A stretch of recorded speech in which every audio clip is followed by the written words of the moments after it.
энэ чухал үүрэгтэй түүхэн ийм хуралдаан болж өндөрлөж байна. Бүсэлсэн хөгжлийн бодлогыг улс орон даяар өрнүүлэх их зорилго, их үйл хэргийн эхлэл боллоо гэж дүгнж байна. Монгол улсын урт дунд хугацааны хөгжлийн бодлого, тэр дундаа Алсын араа 2050,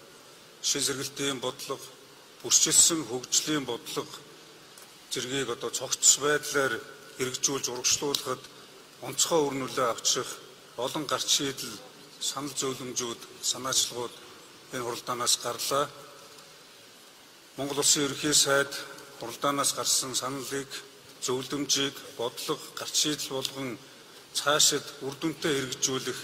хийх ажил, гарах үр дүн болгох тал дээр бас засгийн газрын хуралдаанд тусгах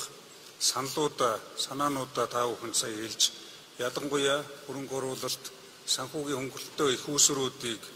бий болгоход, хангахад, цаашлах юм бол дэд бүтэц, барилга байгууламж, бүсийн хэмжээнд хэрэгжүүлэх, бүсэлсэн хөгжлийн томоохон бүтээн байгуулалтын ажлуудыг хийж хэрэгжүүлэхэд тодорхой байр суурь илэрхийллээ. Цаашид та бид хамтдаа хангаан бүсийг орон нутгийн онцлог давуу талууд,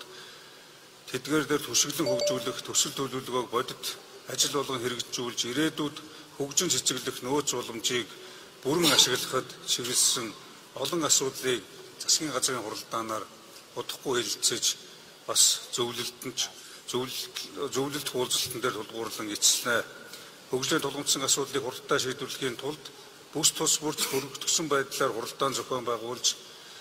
хамгийн гол нь орон нутгийн онцлог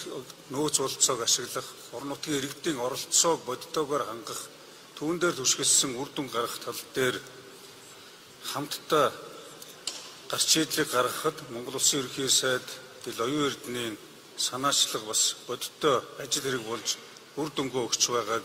өнөөдрийн арга хэмжээ харуулж байгааг бас онцлог тэмдэглэн зүйтэй. Хуралдаанд оролцсон бүх хүндэт төлөөлөгчид, түүний дотор хангаан бүсээс сонгогдсон улсын хурлын гишүүд, за мөн Монгол улсын засгийн газрын гишүүд, Арга хангаа, Баян хонгор, Өвөр хангаа аймгийн иргэдийн төлөөлөгчдийн хурлын дарга, засаг дарга нар, за энэ хуралдааныг амжилттай зохион байгуулахад гар бие оролцсон бүхий л талуудад хэвлэл мэдээлэл, олон нийтийн байгууллагууд, за мөн олон нийтийн байгууллагууд, төрийн бус байгууллагуудаа чин сэтгэлийн талархлаа илэрхийлье, панелистууд, оролцогчдод бас талархлаа илэрхийлье. Хангаан бүсийн зөвлөлийн анх дугаар хуралдааныг амжилттай зохион байгуулсан бүсийн хөгжлийн үндэсний хүрээлэн, холбогдох бусад байгууллагууд, Монгол улсын шадар сайдын ажлын алба, аймгийн болон бүсийн хэмжээний засаг даргын тамгын газар, иргэдийн хурлын ажлын албаныханд нийт төлөөлөгчид дахин чин сэтгэлийн талархлаа илэрхийлээд өнөөдрийн анх дугаар хуралдаан хаасныг мэдэгдэе.